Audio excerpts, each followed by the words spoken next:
Hello, good morning Sunday and you are watching chatter patter with Tulika. Yes, आज आप सोच रहे होंगे मैं क्या लेकर के आई हूँ आपके लिए। कुछ फनी आइडियाज़? बिल्कुल नहीं। कुछ कोजी आइडियाज़? अगेन नहीं। लास्ट एपिसोड में मैंने आपसे कहा था ना कि MIL is the big factor, तो उसी के लिए बस छोटा सा टिप्स लेकर के आई हूँ, छोटे छोटे टिप्स। बिकॉज ये ऐसा टॉपिक है ना कि इस पे तो इतने सारे सीरियल्स बन चुके हैं। गॉट द क्योंकि सास भी कभी बहू थी, इतने सारे सीरियल्स तो उसी के बेस पे चल रहे हैं। क्योंकि सास बहू नहीं होती तो गॉसिप्स नहीं होते, जोक्स नहीं होते, टीवी के डेली सोप्स नहीं होते। Any base apart from all joke, आजकल तो सब MIL से परेशान सिर्फ लड़कियां नहीं हैं, लड़के भी हैं। जैसे ये लड़कों की MIL का फ़ोन आता है उनकी बीवी के ऊपर, बस फिर देखो आप उनके चेहरे की रंगत बदलने लगती है। उनको लगता है अब क्या नेक्स्ट वॉट मेरे वॉलेट में सेंधमारी होने वाली है, या कुछ और डिमांड होने वाली है, या कुछ ऐसे आइडियाज़ ना आ जाएं बीबी के दिमाग में जिससे मैं ट्रबल में आ जाऊँ। एनीवेज, है परेशान है लड़के भी लेकिन लड़कों से ज़्यादा ना लड़कियां सदियों से परेशान होकर चली आ रही हैं। फ़िलहाल मैं आपको सबसे पहले तो ये बताना चाहती हूँ कि आप अपनी MIL के साथ कैसे टैकल करें। उसके लिए बहुत ज़रूरी है आप उनकी साइकोलॉजी को समझो। आज हम जिस एज ग्रुप में हैं और जिस एरा में हैं, यहाँ इन्फॉर्मेशन का फ़्लो बहुत ज़्यादा है। हर सेकंड हर मिनट चीज़ें बदल रही हैं और हम उनके साथ भाग रहे।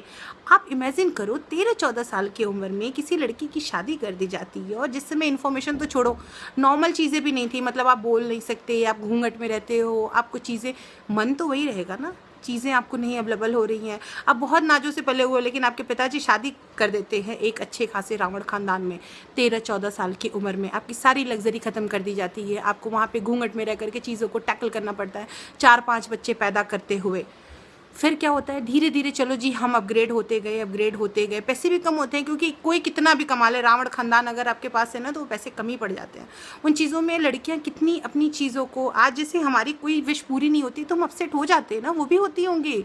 अंडरस्टैंड, वो प्रॉब्लम्स उनको होती होंगी। फिर वो कैसे चीज़ों को मैनेज करती होंगी, वो अपने बच्चे को कैसे पाल पोस के 30 साल तक अपने साथ रखती होंगी, खाना खिलाना, ब्ला ब्ला ब्ला, दुनिया भर की सारी जिम्मेदारियां पूरी करती होंगी। उसके बाद 30 साल की उम्र होते ही लड़के की शादी हो जाती है। फिर हम आ जाते हैं, हम बीइंग अ बहू आ जाते हैं, और हम सोचते हैं इस घर को हम रूल करें, हमारी प्राइवेसी में सेंधमारी ना होने पाए, हमारी प्राइवेसी को कोई चैलेंज ना कर सके, मेरा जो मन करे हम करें, मेरा जो मन करे वो हम करें।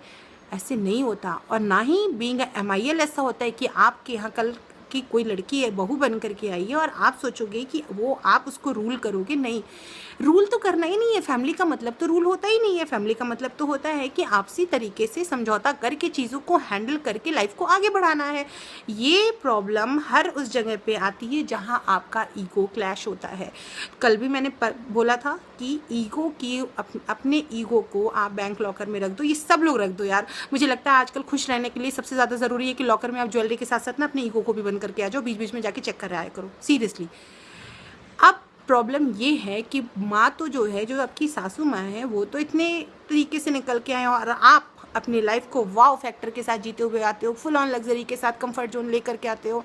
फिर अपना कंफर्ट जोन आपको छोड़ना पड़ता है, उनको टैकल करना पड़ता है। अगर आप उनके साथ रह रहे हो तो चीज़ें हैंडल नहीं होती है। क्यों नहीं होती? क्योंकि आप इनसिक्योर हो जाते हो। आपको लगता है आपका हस्बैंड अपनी माँ की बातें ज़्यादा सुनता है, बीइंग MIL आपको लगता है मेरी बहू की बातें ज़्यादा सुनता है। तो यहाँ पे सबसे ज़्यादा ज़रूरी काम हो जाता है ना हस्बैंड का। आप अपनी बीवी की सारी बातों को सुनो, सब कुछ सुनो, या अपनी माँ की सारी बातों को सुनो। लेकिन इसका बिल्कुल मतलब ये नहीं है कि आप तुरंत जाकर के अपनी बीवी या अपनी माँ पर रिएक्ट कर दो। वेरी बैड, ऐसे नहीं होता। आपको काउंसिल करना पड़ेगा उनको। आप अपने तरीके से चीज़ों को हैंडल नहीं कर सकते हो। सबसे बड़ी बात ये है कि वो दोनों आपको बहुत प्यार करते हैं और दोनों सेम घर में रह रहे हैं, तो चीज़ें क्लैशेस होंगी। इस क्लैशेस को दूर करने के लिए बहुत ज़रूरी है, लड़के की ड्यूटी सबसे ज़्यादा ज़रूरी होती है। लेट इट बी कह करके आप अपनी जिम्मेदारी से भाग नहीं सकते, क्योंकि दोनों लड़कियां हैं यार, और दोनों को पैम्परिंग चाहिए। Age doesn't matter, pampering is more important. Got my point? Anyways, अब मैं बात कर रही हूँ कि अगर आपको लगता है कि चीज़ें हैंडल हो सकती हैं, आपको कुछ प्रॉब्लम है, बीइंग अ गर्ल आपको प्रॉब्लम है कि आपकी MIL आपको समझ नहीं रही हैं, या आप उनको समझा नहीं पा रहे हो, सिंपल सी बात है, उनकी कोई फेवरेट चीज़ बनाओ, ले जाओ, ले जा करके रखो टेबल पे, उनको बुलाओ, बैठाओ, और जिस वे में ये मैसेज मैं कन्वे कर रही हूँ ना, प्लीज़ आप भी उसी वे में मैसेज कन्वे करो। अपनी सारी प्रॉब्लम्स उनको बोलो। हो सकता है वो ओवर रिएक्ट करेंगी, हो सकता है वो आपके हस्बैंड से बोल देंगे कि तेरी बीवी पागल हो चुकी है, हो सकता है 2-3 बार वो आप पे गुस्सा भी कर दे, बट यकीन मानिए अगर आपने ये काउंसलिंग उनकी जारी रखी तो उनके अंदर की इनसिक्योरिटी भी कम होगी, आपके लिए लाइफ थोड़ी सी ईजी हो जाएगी। उनके फ्रेंड्स ग्रुप को ढूंढो, उनको सोशल मीडिया पे एक्टिव कर दो, उनको डांस ज्वाइन करा दो। यार मेरी क्लास में 65 ईयर ओल्ड की एक लेडी आती है डांस करने के लिए, मतलब उस लेडी को देख करके मैं इतनी इंस्पायर्ड हुई, मुझे लगा yes this is the life, आपको ऐसे जीना चाहिए। मैं ये नहीं कहती हूँ अपनी सास को ले जाके डांस कराओ, हो सकता है हेल्थ इश्यूज़ होते, बहुत सारे इश्यूज़ होते, क्योंकि जितना वो थक के आते हैं ना अब इस एज ग्रुप में ना, वो ये सब एक्सपेक्ट नहीं कर पाते हैं कि अब उनको भी इनसिक्योरिटी होने लगे। उनकी इनसिक्योरिटी को आपने जिस पल ख़त्म कर लिया ना, लाइफ टू इजी। और बीइंग MIL भी आपको ये सोचना होगा कि जो लड़की सब कुछ छोड़ करके आई है आपके पास, तो वो भला क्यों आपके साथ ऐसा करेगी। अगेन यहाँ कंडीशन अप्लाई है। मैं यहाँ पर ऐसे किसी भी रिलेशनशिप की बात नहीं करती हूँ जिसमें डॉरी या फिर डोमेस्टिक वायलेंस की केस हो। ऐसी कोई भी कंडीशन आती है, प्लीज़ आप तुरंत कंप्लेन कीजिए। किसी भी तरीके की इस तरीके की हिंसा को सहने की कोई ज़रूरत नहीं है, चाहे आप सास हो या बहू हो, क्योंकि इसका मतलब ये है वो रिलेशनशिप चाहता ही नहीं है इंसान।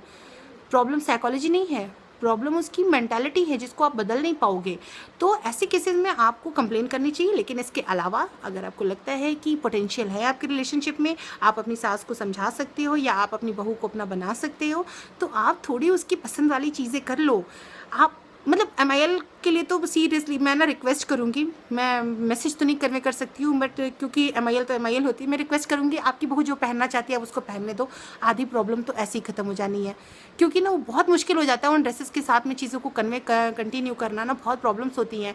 आपको लगता है कि आपकी बहू आपकी बेटी की तरह नहीं है, नहीं हो सकती। Please don't compare with your daughter with your बहू, नहीं हो सकता।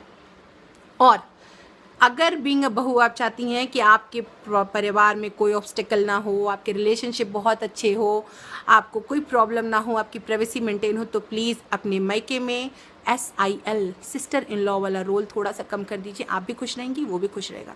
मुझे लगता है ये चीज़ें ना बोलना बहुत आसान है और करना इससे भी ज़्यादा आसान है। बस आपको अपना कंफर्ट जोन और आपको अपने अंदर की इनसिक्योरिटी को ख़त्म करना पड़ेगा।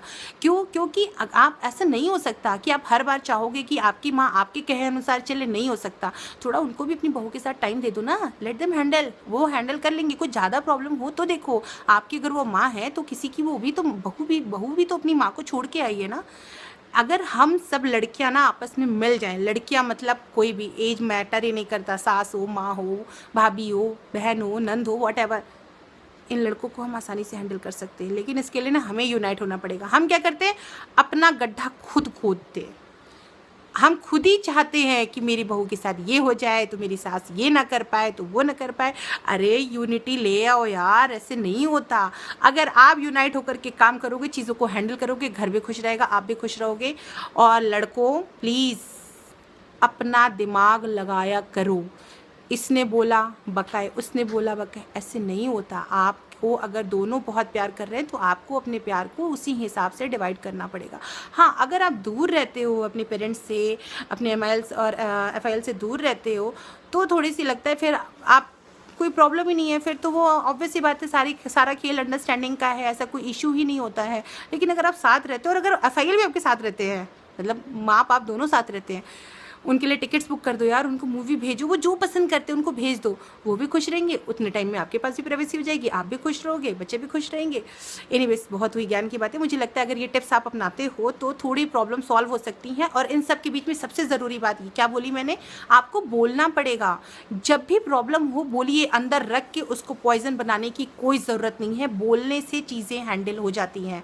अगर आपको मेरा ये वीडियो पसंद आया तो कमेंट बॉक्स में कमेंट कीजिएगा। अगर नहीं पसंद आया तो भी कीजिएगा, मैं बहुत एक्सपीरियंस नहीं हूँ, लेकिन हाँ, मैं ये आइडियाज़ अपने ऊपर अप्लाई करती हूँ, इसीलिए आपको सजेस्ट कर रही हूँ। आप मुझे सब्सक्राइब करना बिल्कुल मत भूलिएगा। अगर आपने सब्सक्राइब नहीं किया है तो मतलब नीचे रेड कलर में सब्सक्राइबर दिख रहा है, वहाँ पे टप कीजिए, वहाँ पे एक घंटी बजेगी टिंग, मतलब आपने मुझे सब्सक्राइब कर लिया है।